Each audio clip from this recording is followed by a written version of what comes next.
Perle d'un territoire, chef-d'œuvre de l'art gothique flamboyant, le monastère a retrouvé l'éclat de sa pierre. Sous son toit bourguignon, une autre splendeur. Un enchevêtrement de bois de chêne. Les poutres les plus anciennes datent de sa construction au XVIe siècle. La charpente est caractéristique des édifices gothiques. Ces charpentes sont très gourmandes, utilisent beaucoup de bois pour être édifiées. Et on imagine bien aussi qu'en cas d'incendie, il y a beaucoup de bois à brûler. Et en même temps, comme ces pièces sont très rapprochées, elles facilitent la propagation du feu. Pour parer ce risque, l'édifice a été doté de plusieurs dispositifs lors de la grande rénovation de la charpente dans les années 90.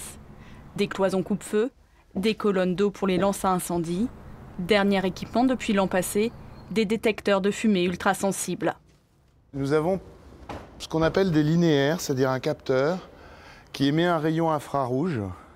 Et si ce rayon est interrompu par un écran de fumée, par exemple, il va déclencher l'alarme incendie.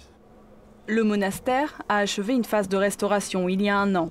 Comme sur tout monument historique, les travaux de soudure ont été soumis à des autorisations. La surveillance est alors renforcée. La préservation du monument et de ses 500 œuvres s'organise en amont avec les pompiers. Ce qu'on appelle le plan de sauvegarde des œuvres. Quelles œuvres peuvent être évacuées prioritairement et quelles autres, qui éventuellement ne sont pas déplaçables, comme celles qui sont derrière moi, peuvent être par exemple bâchées, protégées, notamment contre l'incendie, mais également contre les risques de ruissellement, lorsqu'on sait qu'évidemment les pompiers sont obligés d'utiliser les lances à eau.